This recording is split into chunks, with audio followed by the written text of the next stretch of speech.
What is good, YouTube? What is good? What is good? What is good? Welcome into another show, Last Word Productions, man. We here with a late week show, man. You know, Halloween was this past Thursday. Happy belated Halloween to everyone out there. So things got kind of a little hectic, so we had to push the show back a couple days. But we here nonetheless, give you the preview show to the Bills game this week. You know, basically that is our Halloween at this point. But here with me always, my main man, Larry, man. Say what's up to the people, bro. What's good, everybody? Get the show on the Yeah, road. yeah, so we here for another week, another preview. We got a lot to talk about. But before we get into anything, man, be sure you following the channel on YouTube, Last Word Productions. We on Facebook, Instagram, TikTok, wherever you got social media at 9 out of 10 times, we there, man. Last Word Productions. Be sure to follow the pod wherever we are.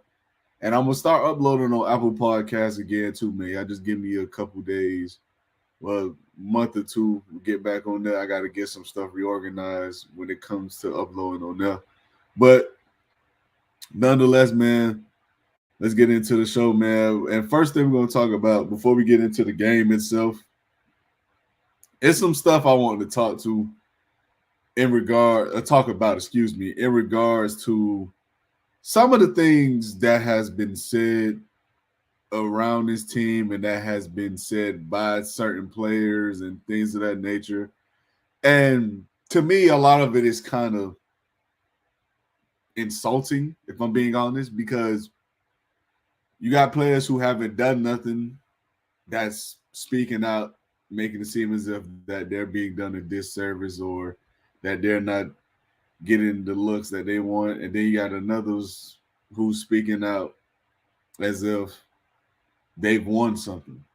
Like it's starting to get real old with this team, man, because a lot of the players on this team, a lot of the fans, if I'm being honest, carry themselves as if they've won anything of significance in the last 40 years when they haven't. They haven't won nothing of significance. This team has the longest playoff drought win in the NFL right now. They can't beat a division rival in the Bills, who takes their lunch each and every time they line up. And your coach has been outcoached by any pretty good to decent head coach he's gone up against. So I really don't see what this holier than thou mindset came from. And I'm gonna start with Odell Beckham, bro. And it came out with Odell Beckham basically saying by reports he's unhappy with his role in the offense right now.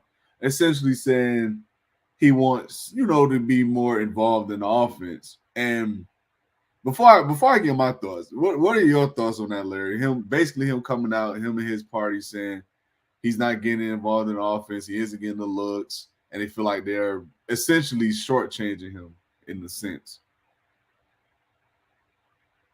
Man, this is a broken record, bro. When he was in Cleveland, his father came out. Oh, my son is not getting the ball. Here's some clips of my son not getting the ball. He's not fully involved in the offense. He went to Baltimore. He knew what he was doing signing with a run first team. Was not utilized rarely to any at all in that offense. Then you go and he's in LA where he's kind of like playing his role. He just unfortunately, got hurt. But it seems like this is the same story when it comes to Odell Beckham, a guy who has not participated in any practices or off-season activities because of injury. And then when you come back from that injury, you put up no production at all. You talk about a diminished role, but you don't do anything in the role that you're given at that moment. Seems foolish to me, bro. Right. And I for one just don't understand what the hell does he want. Because bro, if you look at his snaps, the man played 10 snaps last game. Like, bro, what you want? You want the ball thrown to you for all 10 snaps? I mean, bro, that's not how it works. And then on top of that, I will give him grace from this standpoint. And he was open on one of those deep posts. Tua just missed them for whatever reason, didn't make the throw. He just missed them. But bro, before that, You played 2 other games before this. Where were you then? You had a drop, and the other game you'll forget he's even there. Listen, bro, I get it, bro. You want to be involved in offense, you want to have some kind of impact, etc. Cool, that's fine and dandy. But you missed the first month of the season in terms of the regular season, and you did not even practice in training camp. Like, bro, it's going to take time to get you accumulated to what they want to do on the offensive side, and that's on top of the fact that they got to get their top 2 guys going. I'm sorry, Odell, if you unhappy, cool, whatever, man. It is what it is. We got to get Tyreek and Waddle going, and we expect to win any significant games this year. We can't keep going week in and week out with Tyreek and Waddle only both getting 40, 50 yards, bro. We're not going to win that way. These 2 guys are where your money is on the offensive side of the ball. Them 2 and your quarterback. You have to get them going. And if that means Odell not being as happy as he thought he would be here, then forget it. Trade him.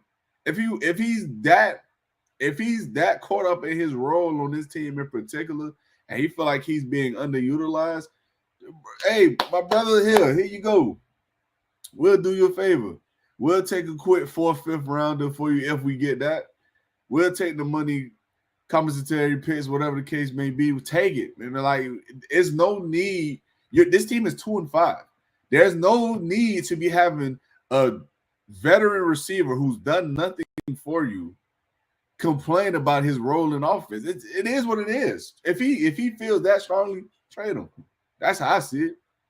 Like, let's just keep it a buck here. He's on a vet minimum contract. It's not going to hurt you to move on from him. Trade him. If he feels that strongly about his role in offense, okay, maybe you could go somewhere where they actually use you in. Make you feel better, bro. Because you don't got time for that. Like, you got bigger fish to fry. Like, literally. You got to worry about getting the offense back on track as a whole. The offensive running game has been steady, it's been good, but the passing game has been putrid. You got to get that together. You got to get the pass protection together. I get it. They look decent against the last 2 bad defensive lines they went up against. But, bro, you got the Bills coming to town now. This team is top 6, I believe, in sacks, and they top 6 in takeaways. It's time to show up. You feel me? Like, we ain't got time for veterans complaining about not getting the looks, man. We ain't got time for that. But before we move on, man, anything else you want to say about that situation, man?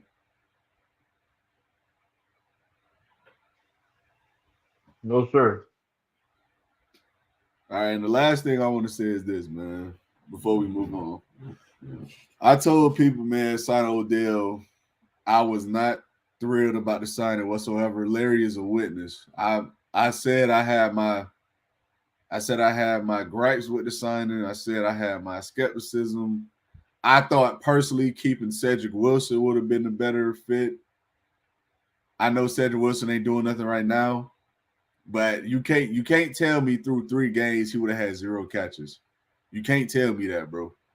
Because when Cedric Wilson got the opportunities, he took advantage of them. The fact was he just was not getting opportunities.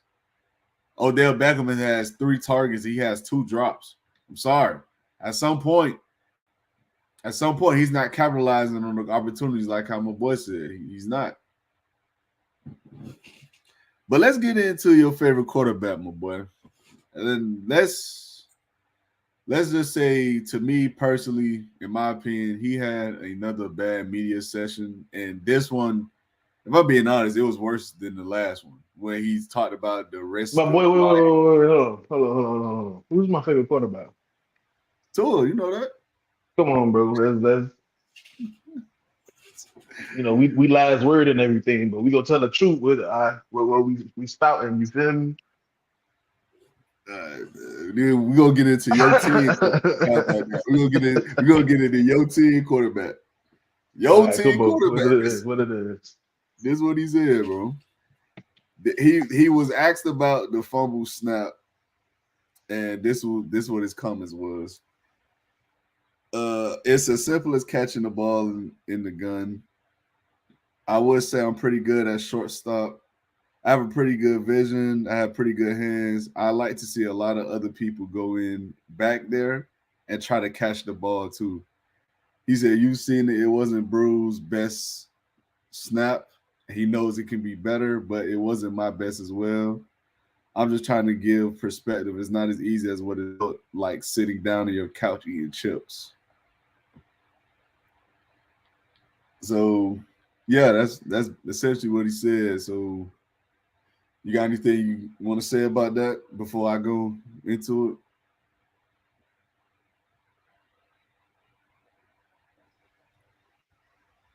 it? And people told me it was a friend. You breaking up, my boy. Hold on. Hello?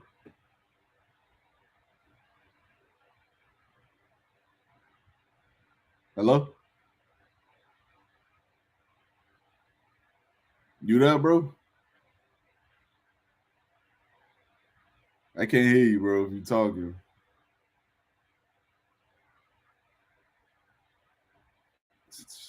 Hello, wait. Try to I'm gonna remove you and just join back up if you can hear me.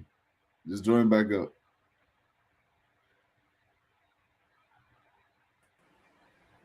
All right, hello? Hello? You can I hear hear me? you now. Yeah. All right, we good? We good? Yeah, I hear you. I hear you. All right. People told me this was the franchise guy, bro. People told me and swore up and down if you give Tua a chance, he'll lead the Dolphins somewhere. What you just heard, ladies and gentlemen, and Dolphins fans alike, was an excuse, but not a franchise quarterback. That was a teammate slash player of this organization who would rather put the next man down and try to save face afterwards and put it on himself. That's not a franchise guy, bro. You're telling me that it wasn't Brewer's best snap. That's your way of quote unquote getting on him about the play. That's BS, bro. That was a snap that hit your hands. Every quarterback, coach, receiving coach in general will say if you get two hands on the football, you supposed to catch it. Period. No ifs, ands, or buts. And you telling me that you gonna come out there and say, "Oh, that's not Brewer's best snap. It's my fault too," but to make it seem like you can do anything that I do when you're just on your couch eating potato chips, dude, that's an excuse, bro. You came out of an injury that you caused yourself. It was your fault to come and blame your center on a snap when you dropped the exchange. Nah, bro. I wouldn't hear. I don't believe I would hear that from a quote unquote franchise quarterback. That's not a leader of a franchise, especially one that's making 200 and whatever $1 million a year. That's how I'm feeling about it. Yeah. I mean, listen, here's what I'm gonna say about the comments, man. And I'm gonna leave it at this. For one, this was not a good look for Tua at all.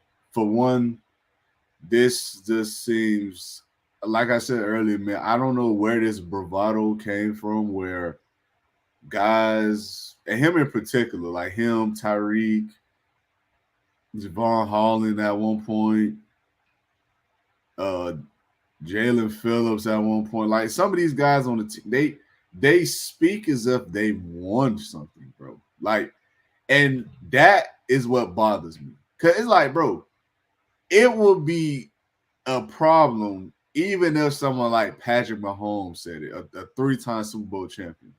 But you'll be Three-time like, Super Bowl MVP. he's a champion. You know, he has a higher expectation out of his players ahead of himself. He, you know, you can give it a little bit of benefit of the doubt because of who's saying it. You can give the benefit of the doubt to other top guys or guys who's done it for a long time. Lamar, Josh Allen. Hell, if Rogers came out and said that shit right now, Rogers would get crucified. And they crucify my dog for just being himself. Not even putting teammates under the bus. Just him being honest. Be like, yeah, I went to Europe and just wanted to go enjoy my time there. They killed him for it. But Tua, he literally tells you, oh, yeah, man, my player know he could have been better. My snap wasn't that good. He know that. No one bats an eye. When the ball hit him dead in his hands, yeah, it had some heat on it. But, bro, it's high school quarterbacks out there that would have caught that snap. And that's what bothers me even more. His comment, oh, it's not as easy as seeing Kaji and chips. My God, shut the hell up. Please. Mm-hmm. Like, that I shit agree. is an excuse. Mm-hmm. Like, no degree. shit. You're a $200 million plus athlete. You're supposed to be able to do shit people on their couch can't do. But I hate to be the bearer of bad news to him. Catching a snap that's a little hard is not one of them.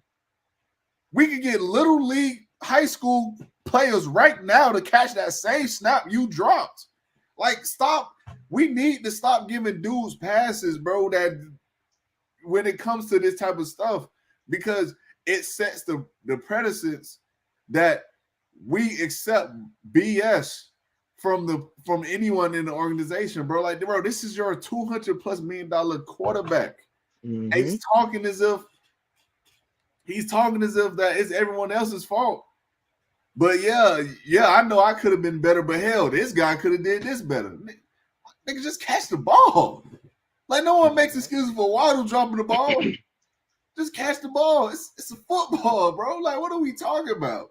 Hey man, I go out there. I take 100% of the responsibility on that because I could have caught the ball, whatever. He could have came out there in that press release and did something really like a leader would do. Like, just take the full blame. Yo, I should have caught the snap, regardless.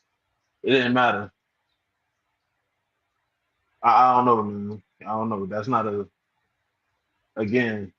a franchise quote unquote guy to me.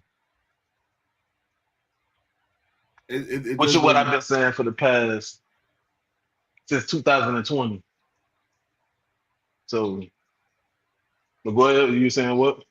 It just doesn't make sense to me, man. Like, it just doesn't make sense how it seems progressively this team and certain players like Tua are just getting more and more arrogant, excuse me, wrong choice of words. They're getting more and more arrogant and carrying in this bravado and boasting as if they've done anything. Like, it's mind-boggling to me. Like, bro, you've won nothing.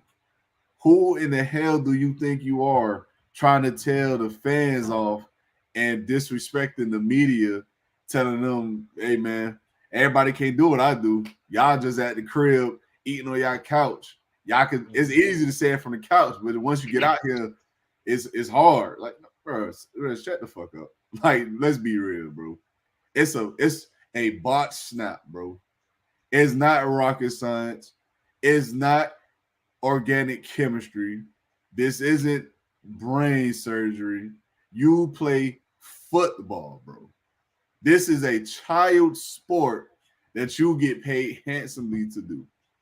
You are doing nothing that the average Joe can't do. Let's just be honest about it. Everybody can't make it to the league. I get that. But if you gave someone $50 million to catch a fucking snap that was a little hard thrown back at them, 10 out of 10 times, a person with an athletic bone in their body could do it. Like, it's not rocket science, dog. It's not. It's really not. And it's concerning, man, because it's like, is this the state of the team right now? Like, is it just finger pointing and, oh, this guy could have did this better? Like, is that what this team has reached? Is this the point we at? And I got a question for you. When Lamar Jackson was in overtime and botched the snap against the Bengals that they miraculously, won after the McPherson field goal miss, what did Lamar Jackson say about the snap movement? Did he come down and he took full responsibility? I remember. He didn't come and just say, "Oh, the center could have gave me a better snap. That's what the pressure at. That's when you win and lose games at." Now he didn't come out and say that. he ain't blaming center at all, which is Yeah, he took full imperative on responsibility. Yeah. the leadership that he has to lead a team that he's the main guy at. He's the franchise. He's who they invest the money in. And you got the Miami Dolphins quarterback coming out saying, "Bro, snap could have been better. I could have been better." No, bro, you could have been better. Period. You don't come out and down the guy who just got there, who just started snapping for you. Come on, man. Who's to his credit, who's been playing well. He's been playing a lot better than I thought he would. I'm not gonna lie. Come And on, bro. it's baffling to me, man. Like truthfully, because it just again, I can't just get over the fact that it's certain players like him are just acting as if they have some kind of room to speak on people's errors. Like, bro, you had 13 fumbles last year. All of it wasn't because of bad snaps. Mm-hmm.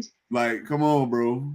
Let's keep it a buck, man. You could be better. That's it. Point blank period. There's no need to throw all this other stuff in. There's no need to be trying to throw jabs at the fans and the media. Like, I could be better. Point blank period. Let's just keep it that way and keep it pushing. I'm not saying it's all your fault, but when you come off as this guy that you gotta, you gotta cast blame and throw stones at other people just to get some of the heat off you.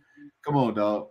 Like it's not even about being a leader at that point. It's just about lying to yourself. Like, bro, you should have caught the ball. You should have caught that snap. Like it's that simple. You should have caught the snap.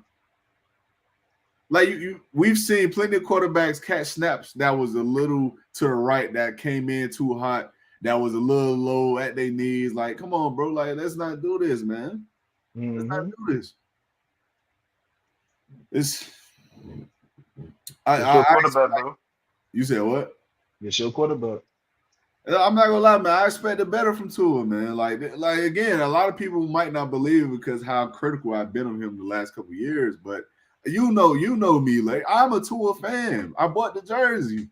I like Tua. I wanted Tua, but bro, this not a good look, bro. This not. You've gone 2 straight weeks now. You've gone 2 straight weeks now where you basically went from trying to you getting mad and upset with the media because they're asking you genuine questions about your future and what you believe you can do now that you in your 3rd, 4th concussion in a matter of 2-3 years. And now you sitting back trying to basically cast blame and insults to other people to make yourself look like you're just that much better than them. Like, bro, what are we doing? Like, bro, you're 2-5. Your team is 2-5. Where is the room to talk? I'm just confused. Mm-hmm. It doesn't make sense to me, man. It just don't make sense to me. I don't get it. I genuinely don't get it. I don't think Justin Herbert would have ever said something like that. I'm just saying. To be fair, he barely says anything. To be fair, I mean, I'm being fair. My dog would never say some shit like that. Maybe you're That's right. what he missed on. But let's get into the other segment of the show, man. Let's do some mid-season grades. We at the mid-season point.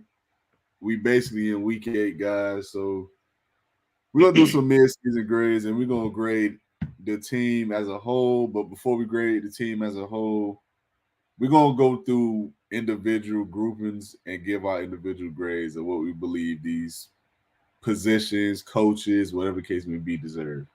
So let's start with the offensive side of the ball. Let's start with the head honcho.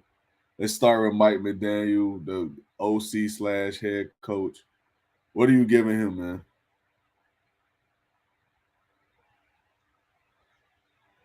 Mike McDaniel. Yeah, what grade you give so far this season? I might have to give bro like a D, man. A D? Yeah, D grade. Okay, why? There's no adaptability in his play calling. He doesn't stick to the same thing that's been working. He just gets kind of complacent when he runs an offense, trying to get guys in the game who, albeit, don't deserve to really be in the game at that moment. If I got 18 running the ball for 60 yards on 7 carries, I think we need to find a way to better utilize that versus no, let me throw the ball 3 straight times, first, second, third down, and not fourth down. We punt, that team go down and score, and now the game just gets away from us. He is a terrible time managing head Yeah, coach. Awful. I've seen bro hold 2 timeouts and burn 25 seconds off the clock just to call timeout. It's as if he's off a pill as he's coaching, and that's the most ridiculous thing. I feel like that I like how I feel about him. That's the craziest thing, bro. His time management is disgusting. His play calling can be good at times, and then, like I said earlier, he doesn't adapt well to an NFL game. Something starts happening that stops what he's doing, like in the original game plan, and he just tries to stick to it, hoping that it works. And that's not how NFL head coaching is. Like I don't know. This is not even subpar. It's not even mediocre. It's downright terrible. So I give it a D grade. yeah. Me, I'm gonna give it a D minus, man.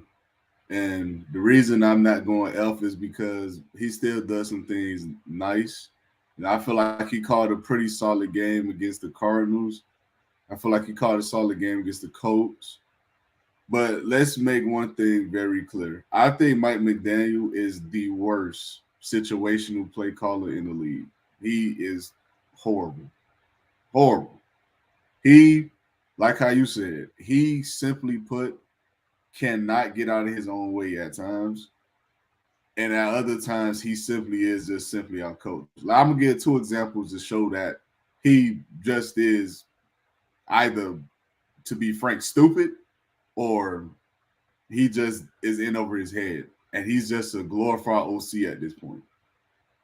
The last two, when we played the Colts 2 weeks ago, it was 2 weeks And ago. 2 weeks ago, yeah. Was when we played the Colts 2 weeks ago, man. I don't know if you remember, but I remember when we ran out on the field, the Colts had lined up and made it look like they were going for two, but they had their punter out, they had their placeholder out, their field goal kick out, and they lined up in some weird formation. And they basically forced Mike McDaniel's hand to burn a needed timeout. Why? Why? They're lined up with the three in their backfield, the kicker, the placeholder, and the punter. Why in the world would you believe they're going for two? They're not even lined up on the ball. Like, they're lined up in the backfield strictly to get you to bite on the belief that they're going for 2 points. And what did he do? He calls timeout. What did they need down the stretch of that game? A timeout. Horrible. Horrible situational awareness, man. Horrible. It's just downright despicable. Then you get to this week. Offense running the ball well. Midfield. What do? 3 straight passes. One run with Raheem Mostert, who was not your hot hand that game. It was Devon Achane. Raheem Mostert lost a one, pass, drop, pass, incomplete, punt. Lose the game. Been running the ball well all game with Devon Achane. Why in the world is he not getting the ball in the backfield? Now, I don't know, BS bubble screen, Not a no flare out. Why isn't he getting the ball from behind the center where he's been effective the entire game? Why? Oh, because again, Mike McDaniel got to outthink himself. I gotta give him a D, man. I gotta give him a D. It's too many instances where he simply just outthinks himself. I gotta give him a D. D minus. But let's get off into the next position, man. We're gonna stick with coaches for now. And let's get into the defensive coordinator, Anthony Weaver. What you giving Anthony Weaver, man? So far, I give him like a, honestly speaking, I give him a C plus. First year on the job, does a lot of things well in the sense of holding the team from scoring, but for what I feel like does like do well with the Dolphins, like anything that does go well for the Dolphins, I feel like most of it is because of the defense.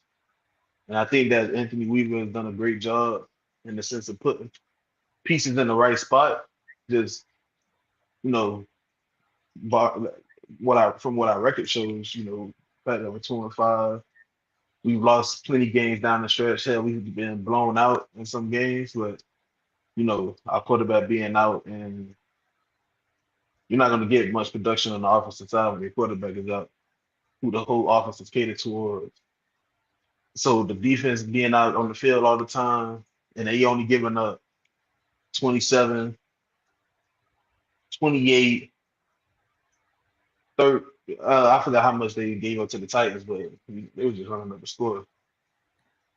I don't know. I give them right. I give them right above the average threshold, just above, because I feel like they've been way better than the offense.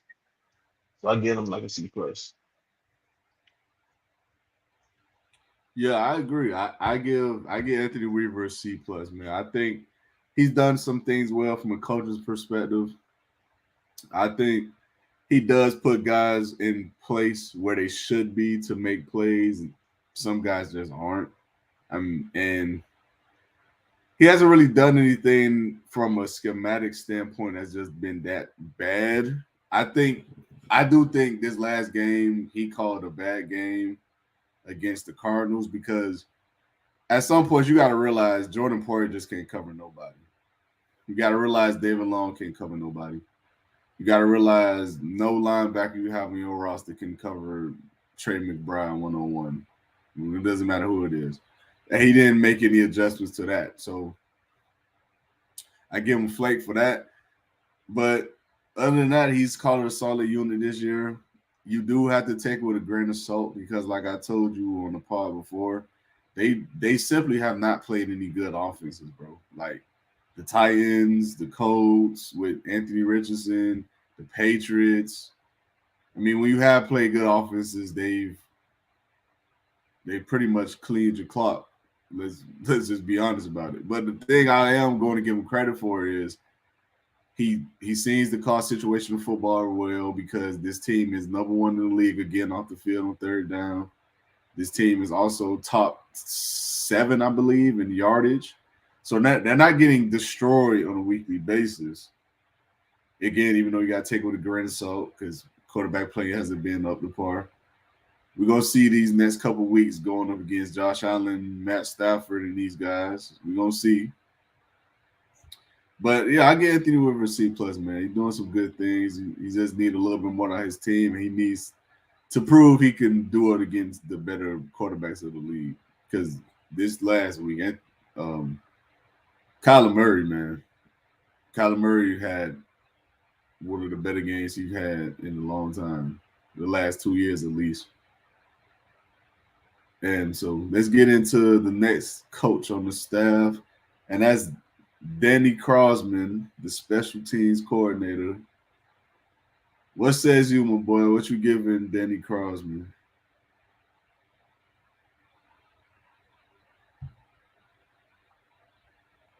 You there, my boy?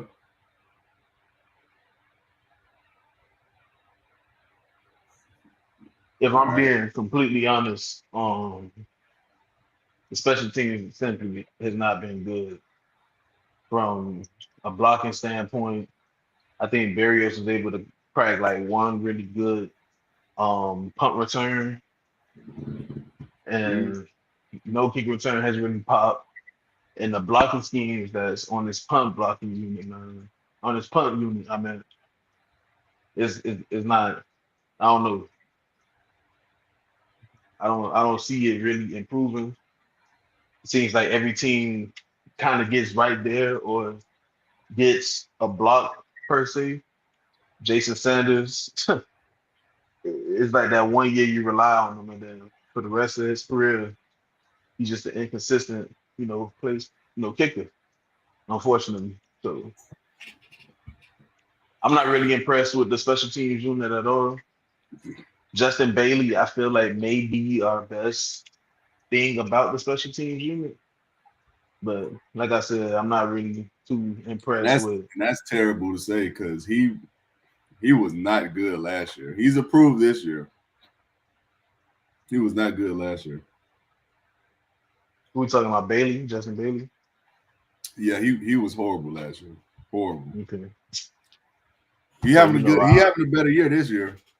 hmm So what was yeah, the I'm, grade I'm you not gave? really, I'm not really impressed. I'm giving the boys a B minus. Okay, I'm gonna give him an F, man. I'm not gonna lie to you. Mhm. Special teams has been a problem for the last 3 years, and it's the same coach who's been here.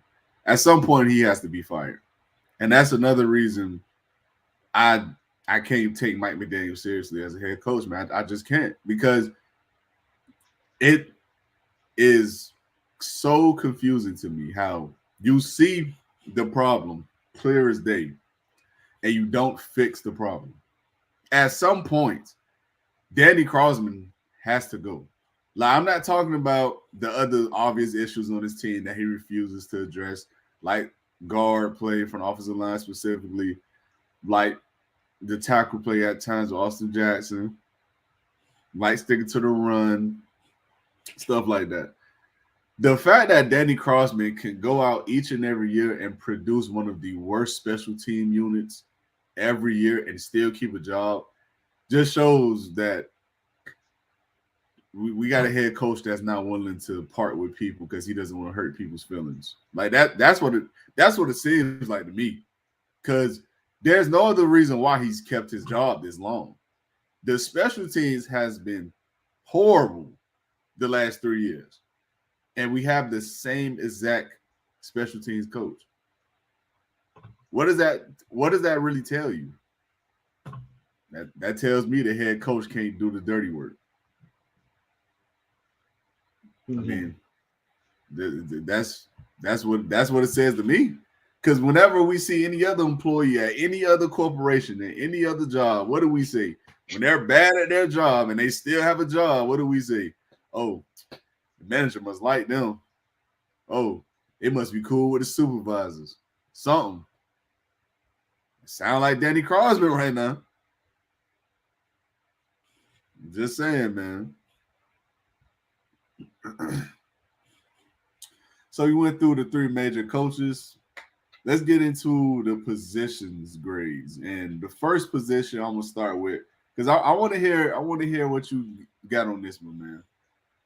What grade you giving the receiver room as a whole? I want to hear what you giving it. A flat C. Let's see. I think A you being flat. generous. I'm not gonna lie. I'm giving it a flat C, and I'm giving it a C because I'm a liar. I'm giving them boys a F, bro. Okay, I'm there we giving go. them an F because There we go. there's just a certain expectation that's supposed to be met that's not being met right now. You got drop passes. You got your best receiver looking in the headlights for a pass. He's not producing. He semi-produced with Tua, but still did not achieve the 80-yard mark or get in the end zone. And we know about that getting in the end zone part. So it's it's an embarrassment what they have going out there and put out there on the football field, man. Jalen Waddle, the same inconsistencies, dropping the ball, not getting open on his breaks, just not being an effective number two out on the field. Missed assignments. There's no legit number three. There's still no number three on the Miami Dolphins. Tight end play, because I'm gonna throw the tight end play in too. Jonnu Smith has improved. And it's like with his improvement, everybody else just went downhill. Julian Hill is turning more ass than he already was. Durham Smythe, I still don't think he's gotten a catch this year. I still don't think Durham Smythe got a catch, bro. And they extended him. Don't forget that. They gave him more money. He may have gotten like one or two, maybe, but Durham Smythe is ineffective, bro. And then Tanner Connor has been non-existent after they hyped him up all offseason. And he's been bad too. It's crazy, bro. I'm giving him an F, bro. They're bad. Invisible. They're bad, bro. Yeah, it's been horrible. It's been horrible. It's been horrible, to say the least.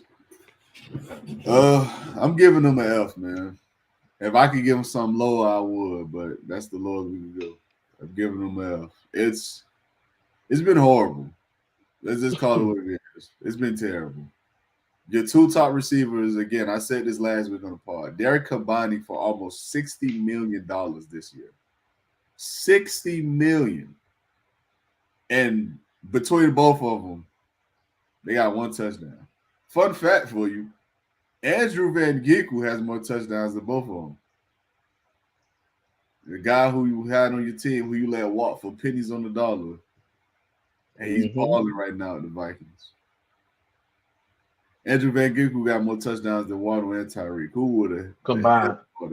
Who would have thought it after 8 weeks of football? Who would have thought it? But that's neither here nor there, man. Through 8 games, Waddle has been absolutely terrible. There's no other way to describe it. He himself has been horrible. Horrible. It's from the drops to the inconsistent play to him just being virtually non-existent at times. And it kills me because he is the guy that's supposed to be seeing one-on-ones the whole game. Because Tyreek is taking away the other safety. He's getting the double teams, the looks. What the hell is Waddle looking at? The team's second best corner majority of the time with just him and him lined up? Like, how are we not taking advantage of that, bro? You are a top 8 pick. At some point, brother, it got to come out, bro. Like, yeah, the first 2 seasons, good. I thought the first season was a little overrated because people wanted to crown and, harp on the catches record he had. Fine, cool. He caught a lot of 2-3 yard passes, but cool. Cool. It was a solid season. Second season rolling around. Much better. You go get Tyreek, help complement him. Waddle leads the league, and I believe in yards per catch or something like that.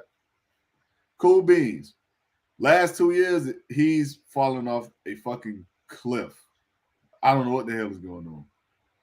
He got worse last season. A lot of people blamed him for injuries and things of that nature. I said, okay, cool. Injuries. This season, he's just terrible. He's just terrible. Tyreek Hill, same thing.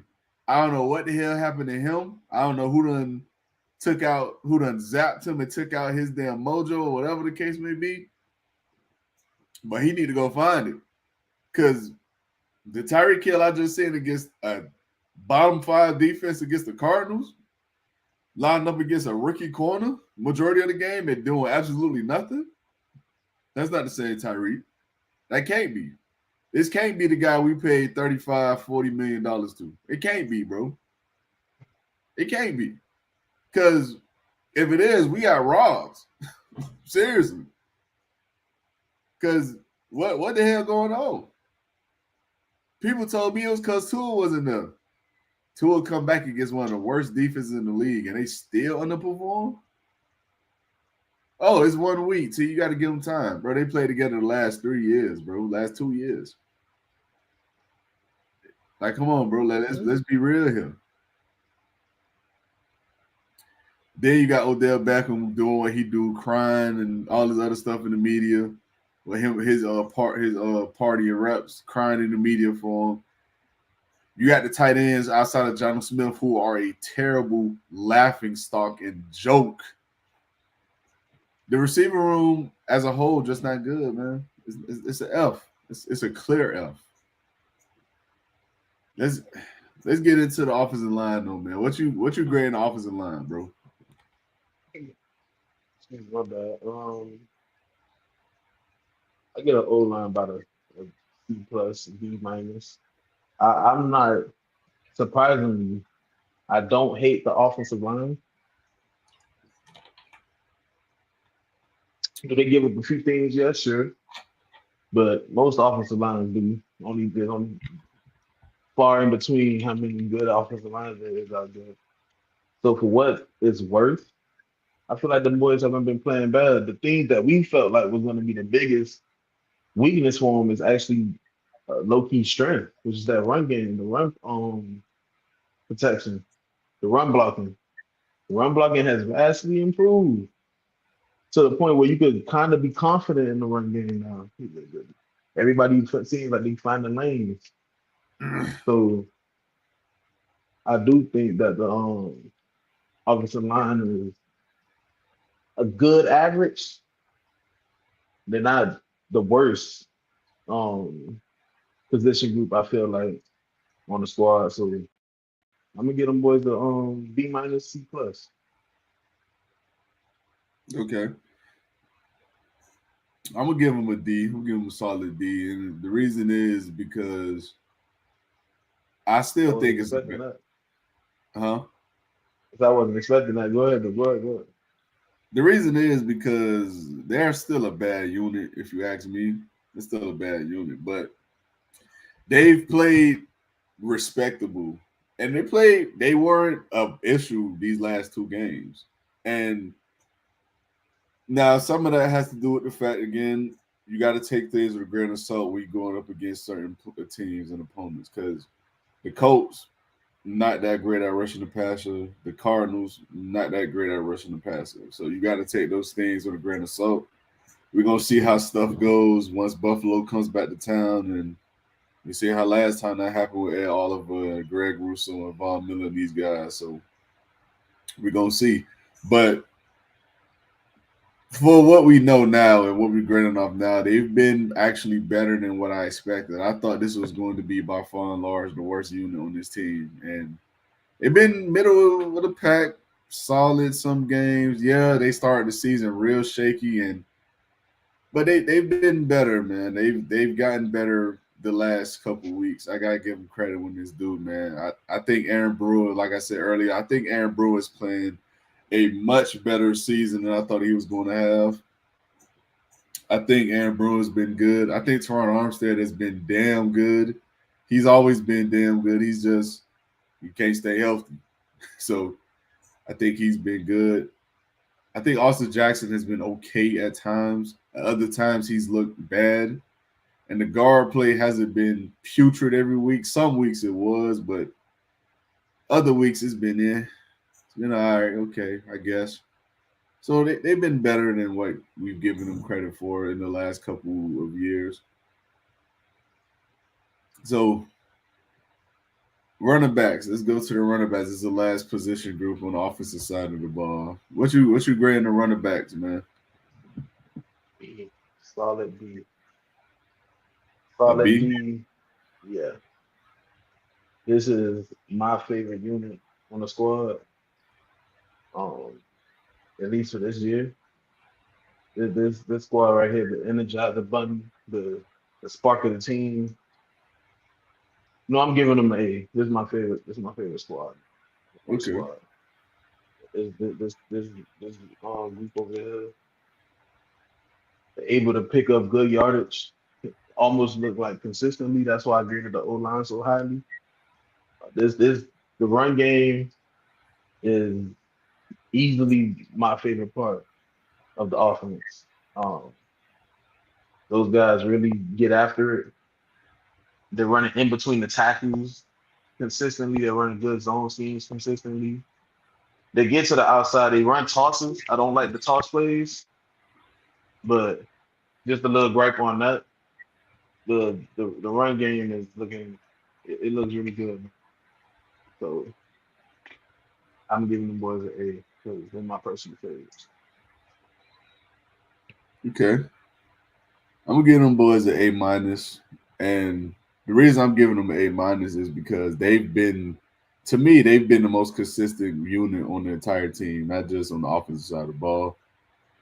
And the reason why it's not a solid A is because I just feel like at times they leave things to be desired. I think Raheem Mostert, the Allen Ingle, some costly turnovers in a game that was very much winnable. I think Devon A. Chain at times plays a little lazy for me. He doesn't seem to be playing with a sense of urgency at times, but that's nitpicky kind of things. As a whole, the unit has been great, man. I mean, they're top 10 in the league in rushing yards per game. I believe they're eight, if I'm not mistaken. Devon A. Chain is having another good season. Raheem Mhm. Mostert putting together another good season. Jalen Wright, when he does touch the ball, he looks effective. So they got three good running backs, man, to the point where hell, Raheem Mostert honestly looks like a trade asset at this point. So they got some pieces, and the running back room looks damn good. So I give them an A minus, man. And let's go off into the defensive side of the ball. And let's just start with the front seven. Let's do the D line and the linebackers all in one since they kind of coexist with each other. What do you grade that out? The front seven. Uh, hey, like a D, bro.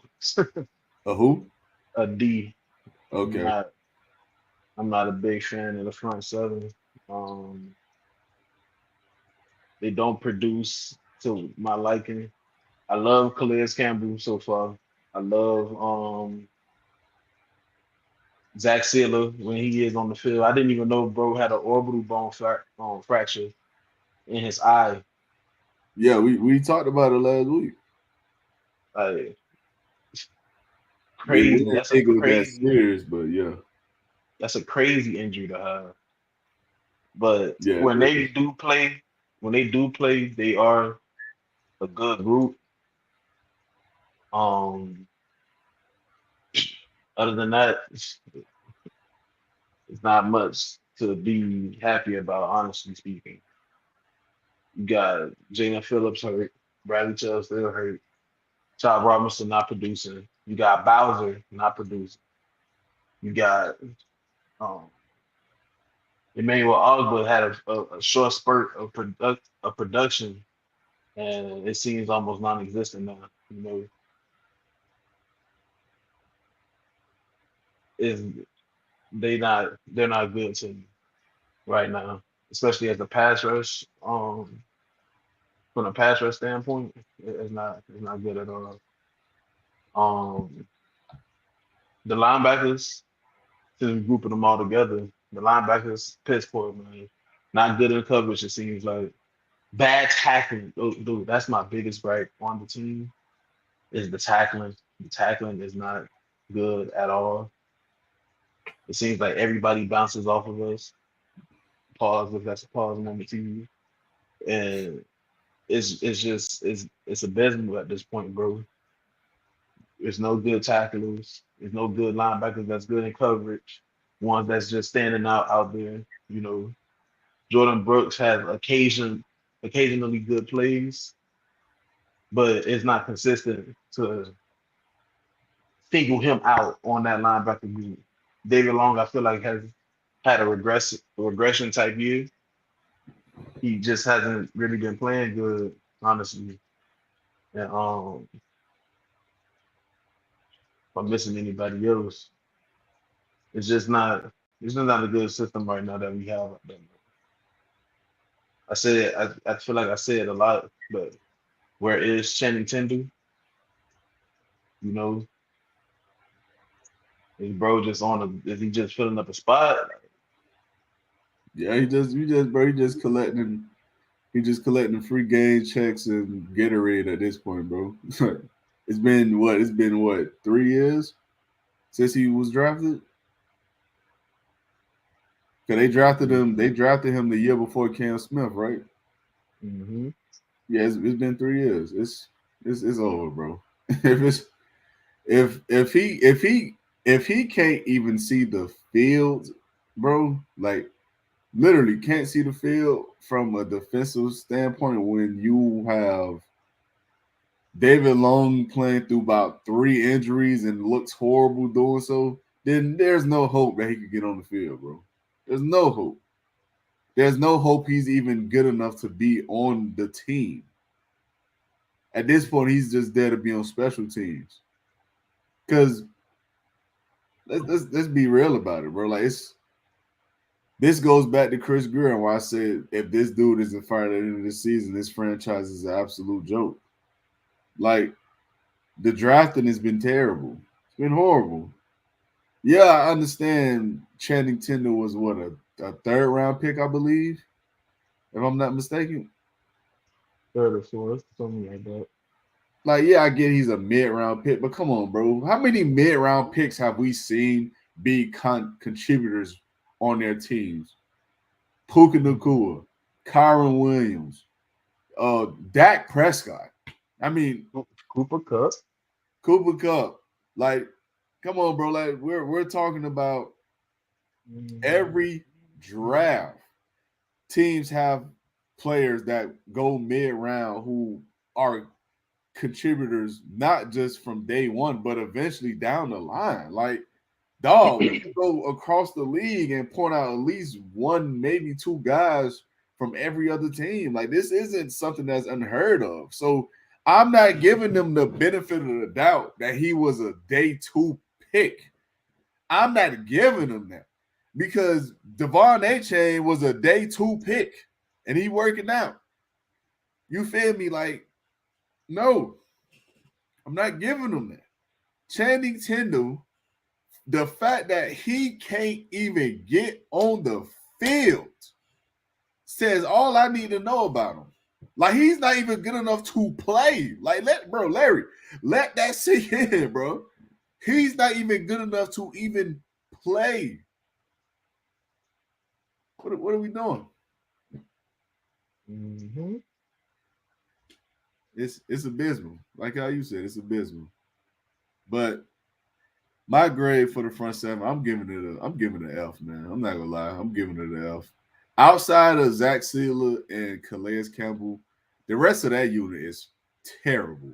And I almost gave it a D plus because of those two, but I can't give them that grace as a whole as a unit, bro, because the unit has been terrible.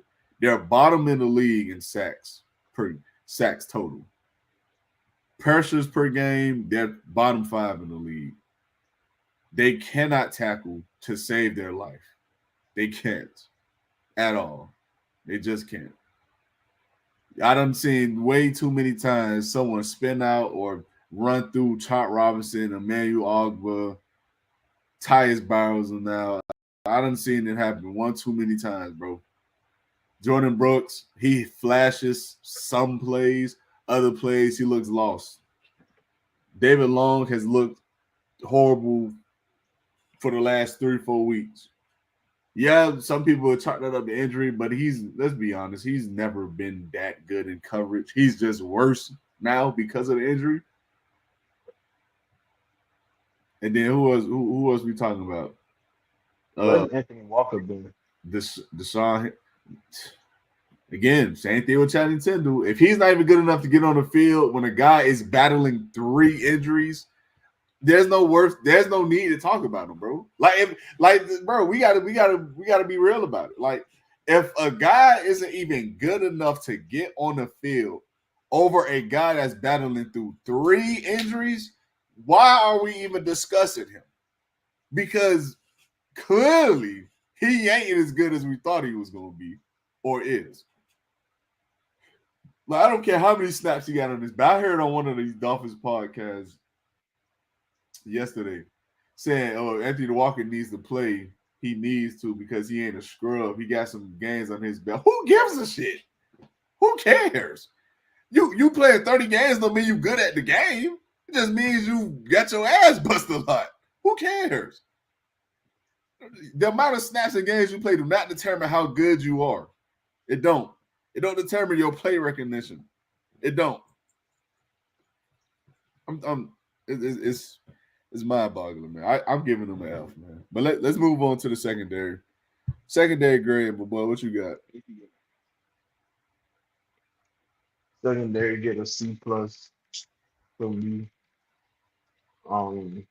Again, shows good signs of something, and then it just leads to inconsistency, you know. DB play could definitely be a lot better. A lot better. I feel like we're not capitalizing like on the playmaking side of the defensive back, creating plays, creating turnovers. Like it just seems like the Jaguars game was almost a plateau, if I could be honest. In the sense of like making plays, the defense bringing the team in, giving them chances to win. I don't know. It just seems like as if the DBs are just too inconsistent in that regard. The playmaking style, the playmaking ability, you know. So could be a little better in coverage. I think they're decent enough in coverage to make something happen, and then it just I don't know what's been going on in the past couple of games, but Jalen Ramsey has just been. He's giving up a career high in his passer rating, just so you know. Yeah, I know. It's like Yeah, 112, 112.8 something. 112.8. Yeah, yep, exactly. Yep. So it's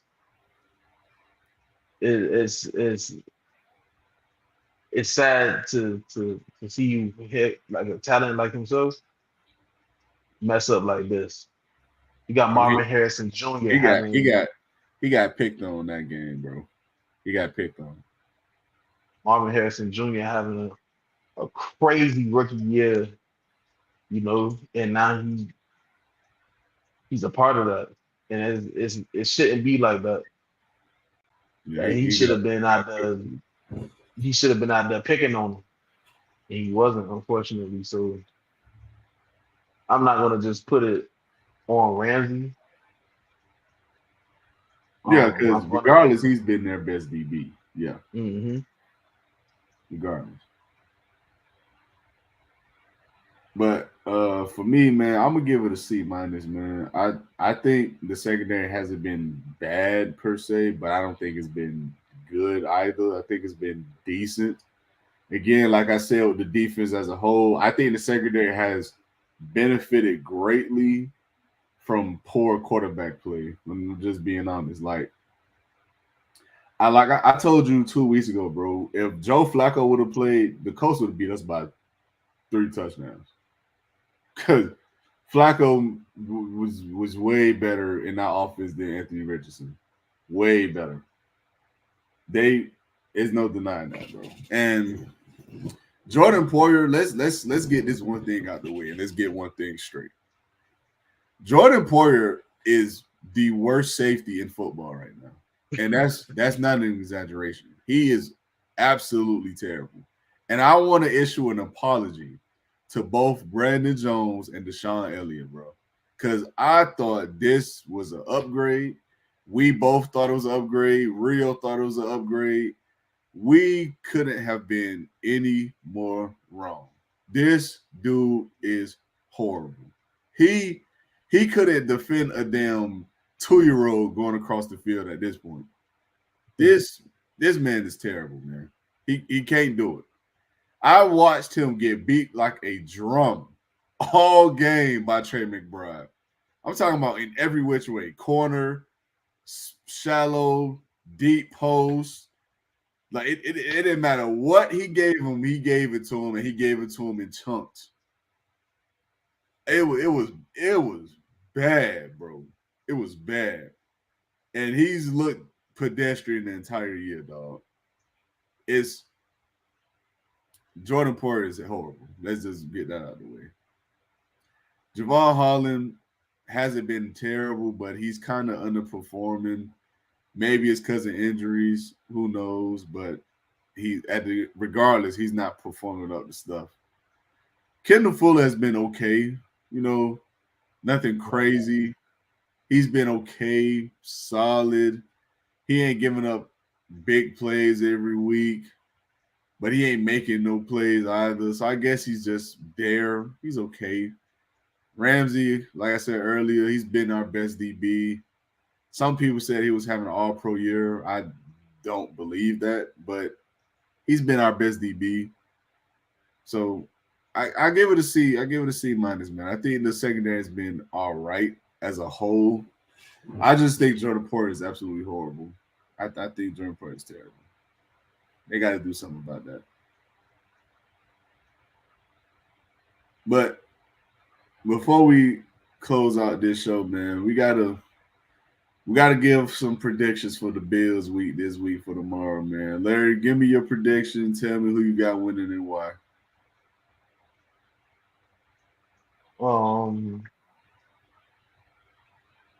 I got Miami in the bounce back game, 28-24. You really got them boys going to Buffalo being Buffalo. Yeah, man. Why not? Upset it. Money line. You know you're not putting no money on that. Dolphins by 4, man. Yeah, Don't. listen, like I said before in the pod, I'm not as optimistic and hopeful as my counterpart here. The Dolphins are losing 40-20. The Bills gonna win yet again. They're gonna sweep the season series yet again. The Dolphins are going to be down 4 key guys. Kato Kohu won't play. Not Toronto still. Zach Sealer ain't gonna play. Javon Holland not playing. And it was one other guy that was a starter who wasn't playing. I forgot. I can't think of his name right now. Julian Hill, that's who not playing, but that might be better though. But yeah, the Dolphins are getting shellacked. I'm not gonna lie. They're losing by at least 17 points. And we're gonna come back, we're gonna talk about it. Talk about where this team need to go from here. And before we head out, let me ask you this, my brother. The trade deadline is right around the corner. It's November 5th, right? If the Dolphins lose to the Bills in embarrassing fashion, what are you? Do you think they need to be selling before the trade deadline? It depends on who's being sold. I do think that a trade definitely needs to happen, and it needs to happen almost immediately. Okay, so Some let me weapons. ask you this. Who do you view as untradeable? Like, give me the 10 players. Well, however many you can name. Like, no more than 10 though. Just give me no more than 10 untradeable players in your opinion. Untradeable. Yeah. Devon A. Chain. Okay. Zach Sealer. Okay. Um,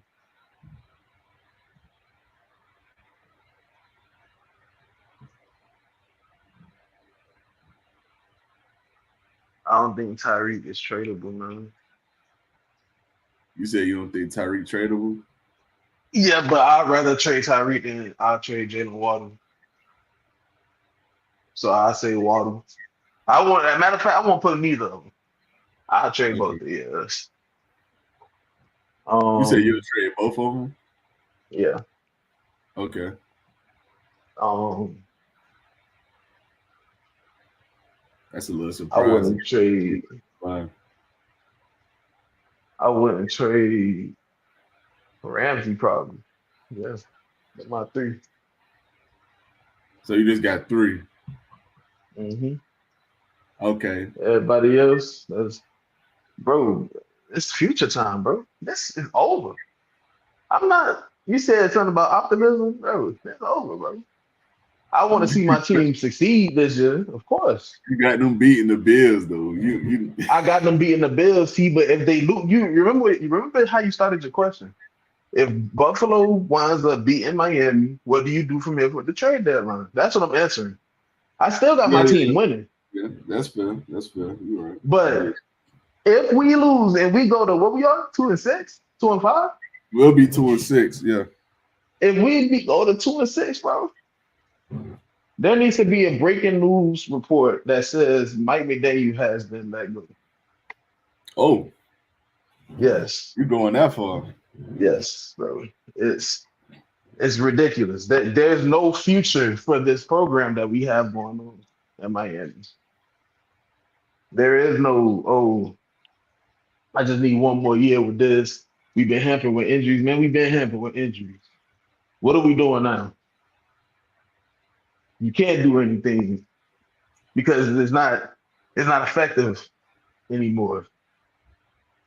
There needs to be either some trades or there needs to be a fire, and it needs to be a grand one. It needs to be one that's going to break the internet, Instagram, news reports, NFL Network, whatever it may be. This is ridiculous, bro. And I've been saying this for too long, especially when you're 13 or 14. I mean, you're 1-13 against a division opponent.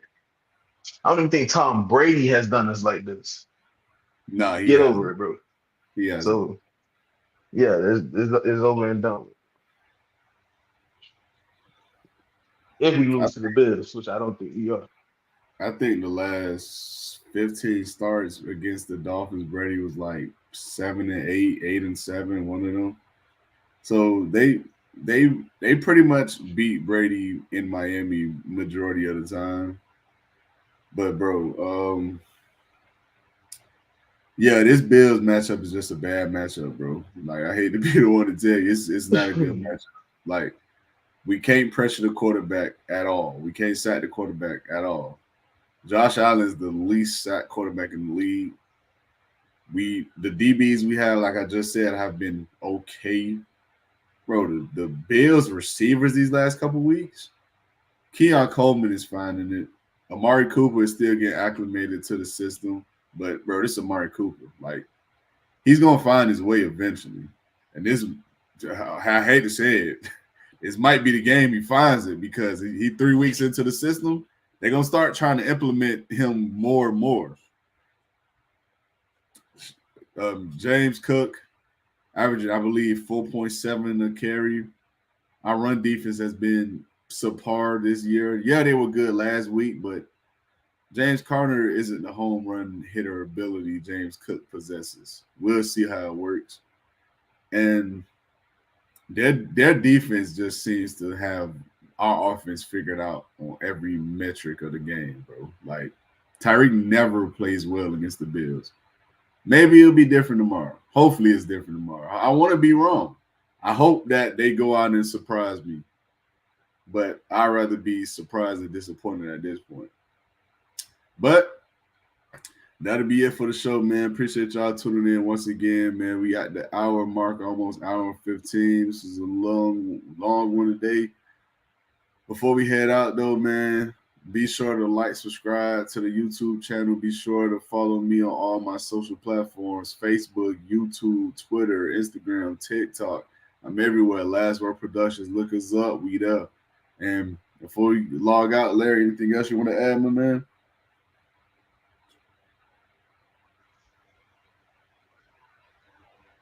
Miami Dolphins gonna get that win. Two of you soft. That's it. All right, man. So that'll be the show, guys. We out. Peace.